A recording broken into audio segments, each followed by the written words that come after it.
નમસ્કાર દોસ્તો, world in box પર આપનું હાર્દિક સ્વાગત છે. કરંટ અફેર્સ લેક્ચર નંબર 54 અને આ અઠવાડિયાનો આપણો આ કરંટનો લાસ્ટ લેક્ચર. દોસ્તો, આજના લેક્ચરમાં ખૂબ આઈએમપી 6 જેટલી મિલિટરી એક્સરસાઇઝ વિશે વાત કરવાની છે. દોસ્તો, ભારતની પાસે જેમ આર્મી, નેવી, એરફોર્સ જેવી સેનાઓ છે, તેમ અન્ય દેશોની પણ આવી સેનાઓ હોય છે.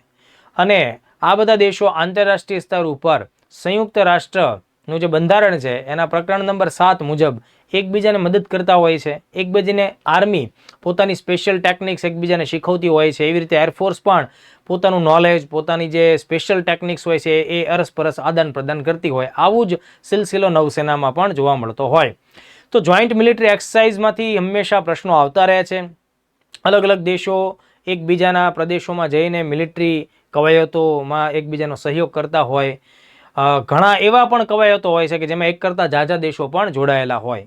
આજ આપણે જે પ્રયત્ન કરવાનો છે તેમાં જૂન અને જુલાઈ 2025 એટલે કે છેલ્લા 2 મહિનાઓને ધ્યાનમાં રાખીને ભારતની અન્ય દેશોની સાથે જે જોઈન્ટ મિલિટરી એક્સરસાઇઝ સંયુક્ત સૈન્ય કવાયતો હાથ ધરવામાં આવી છે, આપણે તેના વિશે વાત કરીશું. તમારે એઝ અ કોમ્પિટિટિવ એક્ઝામની તૈયારીના સ્ટુડન્ટ તરીકે ખાસ ધ્યાને રાખવાનું કે મિલિટરી કવાયતનું નામ વત્તા કયા દેશો વચ્ચે થઈ છે એ ધ્યાને રાખવાનું. એ ઉપરાંત તમારે એ ધ્યાને રાખવાનું કે ભાઈ આ આર્મીની છે, નેવીની છે કે વાયુસેના માટેની કવાયત છે. એ મુદ્દો પણ ધ્યાને રાખવાનો કે આ કવાયત 2025ના અનુસંધાને હોય તો તેનું આયોજન કયા દેશમાં થયું, આઈધર ભારતમાં થયું છે કે સામેવાળા દેશમાં થયું છે. આ લેવલ ઉપર પણ વિધાનવાળો પ્રશ્ન આવી શકે.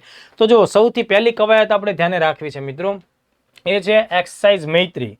મૈત્રી નામની કવાયત છે. ખાસ ધ્યાને રાખો કે ભારત અને થાઈલેન્ડ આ બંને દેશોની સંયુક્ત સ્થળ સેના એટલે કે આર્મીની કવાયત છે, બરાબર. અને આનું આયોજન થાઈલેન્ડના વચીરા પ્રકાંડ નામનું જે પ્લેસ છે, સ્થળ છે, એ જગ્યાએ થયું. એટલે આપણે શું ધ્યાને રાખીએ કે આ આયોજન થાઈલેન્ડમાં કરવામાં આવ્યું છે, બરાબર. અને આ વર્ષે જે કવાયત થઈ કઈ એક્સરસાઇઝ મૈત્રી એ 13મી આવૃત્તિ છે, જે 1 થી 15 જુલાઈ 2025 વચ્ચે આપણને જોવા મળી રહી છે. આજ હું જે વાત કરું છું એ 11મી જુલાઈની તારીખ છે, મતલબ કે અત્યારે પણ આ કવાયત ચાલતી હશે. એટલે 1 જુલાઈથી 15 જુલાઈની વચ્ચે થાઈલેન્ડમાં, ભારતમાં નહીં, થાઈલેન્ડમાં છે. અને ઓલ ઓવર આ બંને દેશો વચ્ચે જે મૈત્રી નામની કવાયત છે એની આ કેટલામી આવૃત્તિ છે? 13મી આવૃત્તિ છે. તો જો આ આટલી વિગતો તમારી એક્ઝામ્સ માટે મોસ્ટ આઈએમપી છે. ભારત તરફથી લદ્દાખ સ્કાઉટ્સ જે આર્મીની ટુકડી છે એના 76 જેટલા સૈનિકો આ કવાયતમાં ભાગ લેવા માટે થાઈલેન્ડ ગયા છે. આ માહિતી ગૌણ છે એટલે રેર કેસમાં કદાચ જરૂર પડે, બાકી એની જરૂર જ નથી. આ 3 વાક્યોમાંથી તમારી પરીક્ષાનો સવાલ આવી જાય છે, બરાબર. અત્યાર સુધીના અનુભવ પ્રમાણે આપણે એવું કહી શકીએ છીએ. આનો ઉદ્દેશ શું? તો કે ભાઈ જંગલ ક્ષેત્રમાં કે અર્બન એરિયાઝમાં જે કંઈ પણ આતંકી ઘટનાઓ થાય, કોઈ હુમલાઓ થાય છે, બરાબર, તો આ પ્રકારની પરિસ્થિતિને કેવી રીતે ટેકલ કરવી જોઈએ એટલા માટે બંને દેશની આર્મી ટુકડીઓ પ્રેક્ટિસ કરી રહી છે, બરાબર. મેં તમને હમણાં જ કીધું કે યુનાઇટેડ નેશનના ચાર્ટર નંબર 7માં એક કરતાં વધારે દેશો સાથે મળીને મિલિટરી કવાયતો આયોજિત કરે એનો ઉલ્લેખ છે. એટલે મે બી એની પણ જરૂરિયાત આપણી પરીક્ષામાં પડે. એવી જ રીતે આપણે ધ્યાને રાખવાનું છે બીજી આજની કવાયત આપણે જોઈએ એ છે એક્સરસાઇઝ શક્તિ. એક્સરસાઇઝ શક્તિ 2025 ભારત અને ફ્રાન્સ. આ ઓલરેડી ઘણીવાર પૂછાયેલો ક્વેશ્ચન છે. હમણાં જ આપણે જોઈએ તો સીસીઈની બી ગ્રુપની જે MCQ પરીક્ષા, લેખિત પરીક્ષા, મુખ્ય પરીક્ષા જે ગઈ એમાં આ સવાલ પૂછાઈ ગયો. તો એ જે સવાલ પૂછાણો એક્સરસાઇઝ શક્તિની એ 7મી આવૃત્તિ હતી, એ ભારતમાં થઈ હતી. પણ આજે આપણે જેની વાત કરવાની છે એક્સરસાઇઝ શક્તિ એ 8મી આવૃત્તિ છે, બરાબર છે. આ 8મી આવૃત્તિ ભારત અને ફ્રાન્સ વચ્ચેની જે આપણને જોવા મળી તો એ હમણાં જ જોવા મળી. ક્યારે જોવા મળી? તો કે ભાઈ 18 જૂનથી શરૂ થઈ અને 1 જુલાઈ 2025 દરમિયાન જોવા મળી.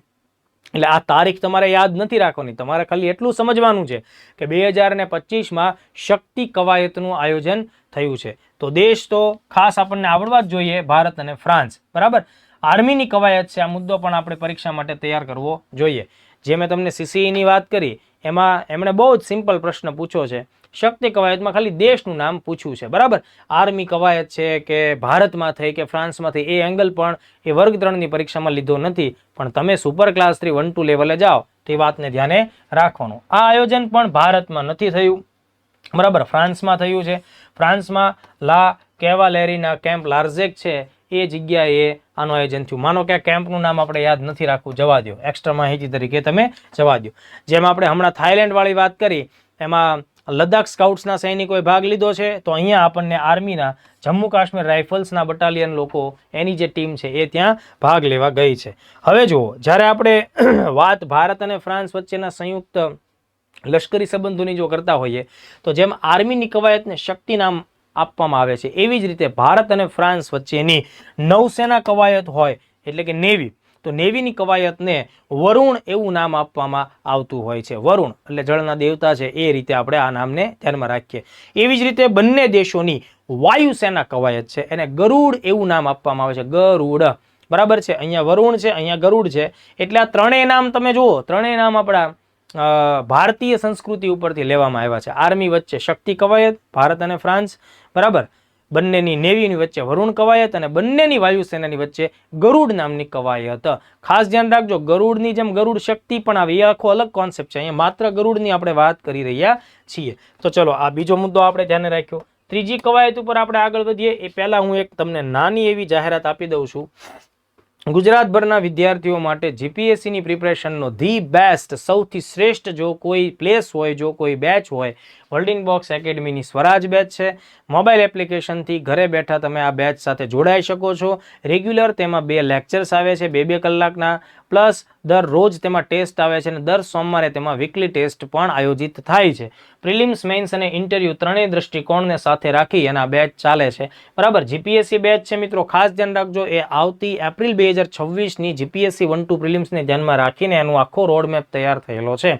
આ બેચમાં જોડાવા માટે, વધુ વિગત પ્રાપ્ત કરવા માટે 7575061818 આ નંબર ઉપર સંપર્ક સાધો. ગૂગલ પ્લે સ્ટોર ઉપર જઈ વર્લ્ડિંગ બોક્સ માય ક્લાસ એપ્લિકેશન ઉપર સ્વરાજ બેચ તમને મળવા પાત્ર થશે. એવી જ રીતે જે મિત્રો આ વર્ષે ડીવાયએસઓ પ્રિલિમ્સ પરીક્ષા આપવાના છે, જે સપ્ટેમ્બરના પહેલા અઠવાડિયામાં 7મી તારીખ રવિવારના દિવસે છે, તો મિત્રો તમારી જો ભૂતકાળમાં તૈયારી થઈ ચૂકી હોય, તમે અગાઉ પીએસઆઈ, કોન્સ્ટેબલ, જનરલ બેચો વગેરે ભણી ચૂક્યા હો, તો તમારે ડીવાયએસઓ પ્રિલિમ્સ પરીક્ષા આપતા પહેલા મોક ટેસ્ટ અચૂકપણે આપવી જોઈએ. અને મોક ટેસ્ટ એટલે સર્વશ્રેષ્ઠ મોક ટેસ્ટ વર્લ્ડિંગ બોક્સ એકેડમીની તમને જોવા મળશે. અને આ મોક ટેસ્ટમાં ડિટેલ એમસીક્યુ આન્સર્સ પણ તમને મળવા પાત્ર થવાના છે. અગેન એના માટે પણ 7575061818 આ નંબરનો સંપર્ક સાધજો. આગળ વધીએ. ખૂબ આઈએમપી અને પરીક્ષામાં ખાસ પૂછાય એવી એક એક્સરસાઇઝ ધ્યાને રાખો. Exercise tiger ક્લો.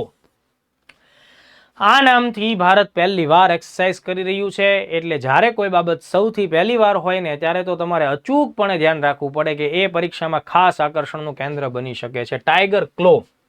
જો ક્લો થાય ને, CLAW, ક્લો એટલે નખ થાય. હિંસક પ્રાણીના શિકાર માટેના જે પંજામાં કેમ ધારદાર નખ હોય, તો અહીંયા વાઘના નખના નામ ઉપરથી ટાઈગર ક્લો એટલે વાઘનો નખ, એના નામ ઉપરથી એક્સરસાઇઝનું આયોજન થાય છે. કોની વચ્ચે આયોજન થાય છે મિત્રો? ખાસ ધ્યાન રાખો ભાઈ, ભારત અને જગત જમાદાર અમેરિકા, USA, ભારત અને અમેરિકાની વચ્ચે ટાઈગર ક્લો નામની સૌથી પહેલી, એટલે આ નામની પહેલી કવાયત થાય છે. હવે જુઓ ધ્યાનથી, તમને એમ થશે કે ટાઈગર ક્લો વાઘની વાત છે તો આર્મીની લડાઈ, જંગલની લડાઈ હશે, પણ અહીંયા તમારી ભૂલ પડશે. તમે ધ્યાનથી મારા શબ્દો સાંભળો. આ જે છે એ બંને દેશની વાયુસેનાની, એમાંય પાછી વાયુસેનાની સ્પેશિયલ ફોર્સિસ જે હોય એમની સૌ પ્રથમ કવાયત છે. એનું આયોજન ક્યારે થયું? 26 મેથી શરૂ થઈ 10 જૂન 2025 સુધી ચાલ્યું. હું તમને આ આખા વર્ષના 2025ના જેટલી કવાયતો છે 2 લેક્ચરમાં ભણાવીશ. એનો પહેલો ભાગ અત્યારે આપણે ભણી રહ્યા છીએ. આગળ 55મો લેક્ચર આપીશ કે 56મો આપીશ, એમાં પણ આ જ મુદ્દાને હું કવર કરીશ. એટલે બાકીની બધી કવાયત પણ આપણે કવર કરવાની છે. ભારતના વાયુસેનાનું જે સ્પેશિયલ કમાન્ડ ગ્રુપ છે, જેને આપણે ગરુડ કમાન્ડો કહેતા હોઈએ, બરાબર છે, અને એની સાથે અમેરિકાની એરફોર્સનું સ્પેશિયલ ફોર્સનું જે જૂથ છે, એ બંનેએ ભાગ લીધો હતો. ખાસ ધ્યાને રાખવાની વાત શું છે ભાઈ? તો કે આ ટાઈગર ક્લો નામની કવાયત, બરાબર, પહેલી વાર થઈ 25માં ભારત અમેરિકા વાયુસેનાની સ્પેશિયલ ફોર્સ. તો મૂળ મુદ્દો એ છે કે એ થયું કઈ જગ્યાએ? તો જવાબ છે ભારતમાં. ભારતમાં ઉત્તર પ્રદેશમાં બાગપત જિલ્લામાં મુખ્ય આનું આયોજન થયું. પણ બાગપતમાં આનું મેઇન સેન્ટર છે, પણ એ સિવાય ઉત્તર ભારતના, ખાસ ધ્યાન રાખજો, ઉત્તર ભારતના વિવિધ સ્થળો ઉપર પણ આ સ્પેશિયલ ફોર્સિસ કમાન્ડો છે એ બધાએ અલગ અલગ પ્રકારના કરતબ દેખાડ્યા હતા. એટલે આનું આયોજન ભારતમાં થયું. અગાઉ આપણે જો આ જ લેક્ચરમાં જે 2 કવાયતો ભણ્યા ને, એ બંને ભારતમાં નહોતી થઈ, આ ભારતમાં થઈ, બરાબર છે. થાઈલેન્ડ વાળી થાઈલેન્ડમાં થઈ છે, અને શક્તિ ફ્રાન્સમાં થઈ, પણ આ જે છે એ ક્યાં થઈ, આનું આયોજન ક્યાં થયું, ભારતમાં થયું. તો ટાઈગર ક્લો બહુ જ મહત્વપૂર્ણ એક્સરસાઇઝ છે મિત્રો. અગાઉ પણ આવા બધા પ્રશ્નો ખાસ પૂછાય છે, બરાબર છે. તો ટાઈગર ક્લો તમને યાદ રહેવું જોઈએ, બરાબર. આનાથી આગળ પાસેક્સ કવાયત, પેસેન્જર એક્સરસાઇઝ એવું પણ આપણે એને કહી શકીએ, પાસેક્સ કવાયત. તો જો અહીંયા દેશના નામ યાદ રાખજો ભાઈ. તાજેતરમાં જૂન 2025માં ભારત અને યુકે એટલે કે ભારત અને ઇંગ્લેન્ડ, અત્યારે આપણી વચ્ચે ટેસ્ટ મેચ ચાલે છે, ખબર છે ને. એ ટ્રોફીનું નામ જેને યાદ હોય એમ કોમેન્ટ કરજો. અત્યારે ભારત ઇંગ્લેન્ડ વચ્ચે 5 ટેસ્ટ મેચોનું એક આખી સિરીઝ ચાલી રહી છે અને આ સિરીઝનું નામ બદલાણું છે, એટલા માટે હું તમને પૂછું છું. ઓકે, તો એ તમારે મને કોમેન્ટમાં કહેવાનું કે કઈ ટેસ્ટ ચાલે છે. ચાલો, ક્રિકેટની બાબત આપણે સાથે લઈ લીધી, પણ હવે અહીંયા ધ્યાન આપો. પાસેક્સ કવાયત કયા બે દેશોની વચ્ચે થઈ રહી છે? ભારત અને યુકે વચ્ચે મને જોવા મળી. ક્યારે જોવા મળી? તો કે ભાઈ જૂન 2025માં જોવા મળી, એટલે ગયા મહિને આ કવાયત થઈ.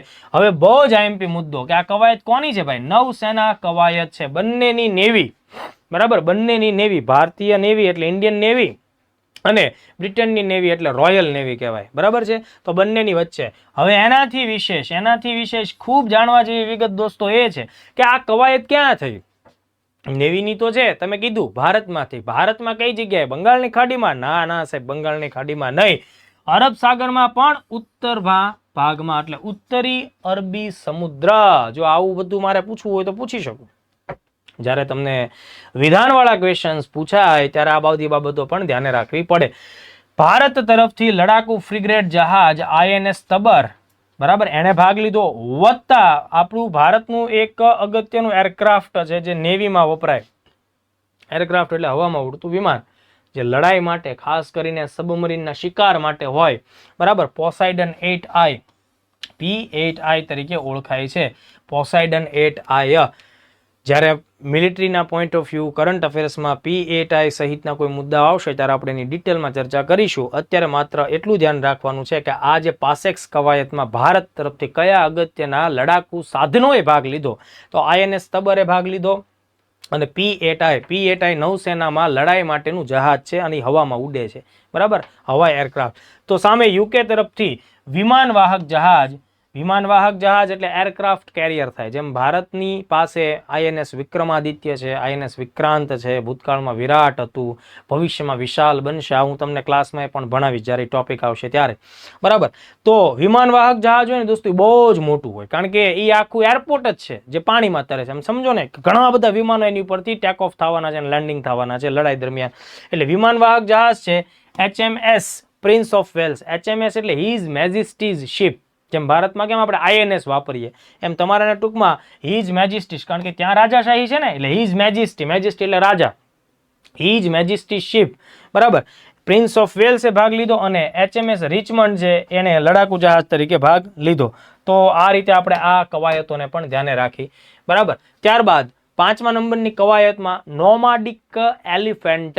ભારત અને મોંગોલિયા, મધ્ય એશિયાનો દેશ છે, રશિયા અને ચીન વચ્ચે આવેલો સેન્ડવિચ દેશ છે ભાઈ. રશિયા અને ચીન વચ્ચે આવેલો દેશ છે મોંગોલિયા, બરાબર. તો મોંગોલિયા અને ભારતની વચ્ચેની સંયુક્ત સ્થળ સેના કવાયત, કારણ કે મોંગોલિયાને દરિયો તો ટચ થતો નથી, નેવી તો આવશે જ નહીં, બરાબર છે. તો એ જમીનથી ઘેરાયેલો દેશ છે, લેન્ડલોક કન્ટ્રી છે. ઓકે, તો એ કઝાકિસ્તાન પછી બીજા નંબરનો ક્ષેત્રફળ ધરાવતો લેન્ડલોક દેશ છે વિશ્વમાં, તો મોંગોલિયા. અને આ 17મી આવૃત્તિ છે. જ્યાં જ્યાં આવૃત્તિની જરૂર પડશે, જેટલી ડિટેલ આપણને મળે છે એ હું ડિક્લેર કરીશ, એટલે એને તમે જાણતા રહેજો. સ્થળ છે ઉલાન બાતાર, જે એની રાજધાની છે, બરાબર છે. મંગોલિયાની રાજધાની છે ઉલાન બાતાર. એમાં આ કવાયત આપણને જોવા મળી દોસ્તો. તે 31મી મે થી 13 જૂન. તારીખ તમને હું ખાલી ઇન્ડિકેશન માટે આપું છું, તારીખની જરૂર નથી.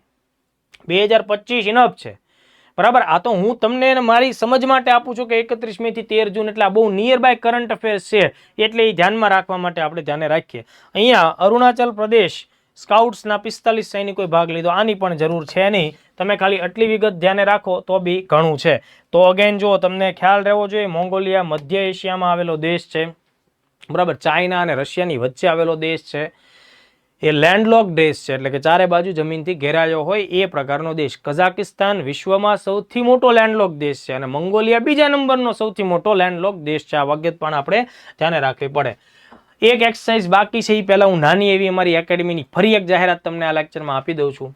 મિત્રો, વર્લ્ડિન બોક્સ એકેડમી ગાંધીનગર ખાતે જુલાઈ મહિનામાં ચાલુ મહિનામાં 2 નવી બેચ શરૂ થવાની છે. ક્લાસ 3ની સ્પેશિયલ જનરલ બેચ જે 28/7થી શરૂ થશે, જેનો ક્લાસનો સમય 3:30 થી 5:30નો છે. અને પોલીસ કોન્સ્ટેબલ 2026 14,000 જગ્યા માટેની સ્પેશિયલ બેચ 21/7થી શરૂ થશે, જેનો બપોરનો સમયગાળો રહેશે બપોરે 1 થી 3. આ બંને બેચો તમારા આગામી ઉજ્જવળ ભવિષ્ય માટેની પાયાની બેચો છે, એટલે આળસ કર્યા વગર વહેલી તકે આ બેચોમાં જોઈન થજો. જો તમારી પરફેક્ટ તૈયારી હજી બાકી છે અથવા તમારા મિત્રોની બાકી હોય તો એમને પણ મોકલજો. એકેડમીનો નંબર 7575061818. બરાબર. આ સંસ્થા માત્ર અભ્યાસ ઉપર જ ફોકસ કરાવે છે. બીજા કોઈ આડાઅવળા વહીવટમાં બિલકુલ સંસ્થાને રસ નથી. તમે માત્ર ભણો. તમારી પાસે સમય સીમિત છે, પૈસા સીમિત છે, તમારી ઉંમર પણ તમારી તૈયારી માટેની સીમિત છે. એક પણ વસ્તુ વેસ્ટ ન કરો. એટલે વહેલી તકે જોઈન થવાનું હોય તો આ જ બેચોમાં તમે વહેલી તકે જોઈન થઈ જાજો. ચાલો, આજના આપણા લેક્ચરનો છેલ્લો ટોપિક 6 નંબરની કવાયત. એનું નામ છે સૂર્ય કિરણ કવાયત. સૂર્ય કિરણ કવાયત ભારતના પાડોશી દેશ નેપાળ સાથેની આર્મી કવાયત છે. ભારત અને નેપાળ સંયુક્ત મિલિટરી કવાયત, આર્મી કવાયત છે. અને ખાસ યાદ રાખો, 18મી આવૃત્તિ આપણને જોવા મળે છે. આ એક પ્રકારે દર વર્ષે જોવા મળતી કવાયત છે. આ વર્ષે 2025માં, બરાબર, 2025માં આપણને જે કવાયત જોવા મળી 18મી આવૃત્તિ છે મિત્રો.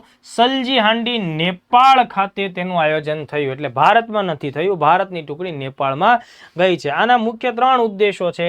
આતંકવાદ વિરોધી અભિયાનો, જંગલ એટલે કે જે જંગલની અંદરની લડાઈ છે એ, અને પર્વતીય વિસ્તારોમાં જે લડાઈઓ થાય એમાં કેવી રીતે પદ્ધતિઓ અપનાવી જોઈએ જેથી ઓછા સમયમાં દુશ્મનને આપણે હટાવી કે હરાવી શકીએ. આ બધી બેઝિક વાત છે. તમે બધા જાણો છો, જ્યારે તમે જનરલ નોલેજ ભણો છો અને ભારતના પાડોશી દેશો વિશે વાત કરતા હો ત્યારે નેપાળ ભારતનો પાડોશી દેશ છે. સીમા ક્ષેત્ર આપણે નેપાળ સાથે ધરાવીએ છીએ. અને ભારતના 5 રાજ્યો સંયુક્ત રીતે 1751, યાદ રાખવાની પદ્ધતિ ઈજી છે, 17-51, બરાબર, 1751 કિલોમીટરની જમીન સીમા નેપાળ સાથે ધરાવે છે. ઉત્તરાખંડ, ઉત્તર પ્રદેશ, બિહાર, પશ્ચિમ બંગાળ અને સિક્કિમ, આ એ 5 રાજ્યો છે કે જે નેપાળ સાથે સરહદ ધરાવે છે. ચાલો મિત્રો, તો આટલા ફેક્ટ્સ મેં તમને સમજાવ્યા. તો આ લેક્ચરમાં આપણે 6 કવાયતોને ધ્યાને રાખી છે. બરાબર. આ 6 કવાયત પ્રિલિમ્સ માટે બહુ જ આઈએમપી છે મિત્રો. ફરીથી હું પાછો એક લેક્ચર લઈશ, એમાં બાકી બીજી 6-7 જેટલી કવાયતો છે એને ધ્યાનમાં રાખીશું. 2025ના જાન્યુઆરીથી લઈને અત્યારે જુલાઈ સુધીમાં જેટલી કવાયત હાથ ધરવામાં આવી એ આપણે આવતા એકાદા લેક્ચર્સમાં લઈ લઈશું. એમાંથી આ 6ને આપણે વાત કરીશું, જેથી કરીને તમારી પ્રિલિમ્સ પહેલા એકદમ ક્લિયર, એક એક્સરસાઇઝ બાકી રાખવાની થતી નથી. આ લેક્ચર્સ તમને લોકોને કેવો પસંદ પડે છે અચૂકપણે કમેન્ટ્સમાં જણાવજો. કોઈ જરૂરી સજેશન સૂચન હોય તો એ પણ આપજો. ફરીથી નેક્સ્ટ લેક્ચરમાં મળીએ છીએ નવા આઈએમપી ટોપિક સાથે. જય હિન્દ, જય ભારત.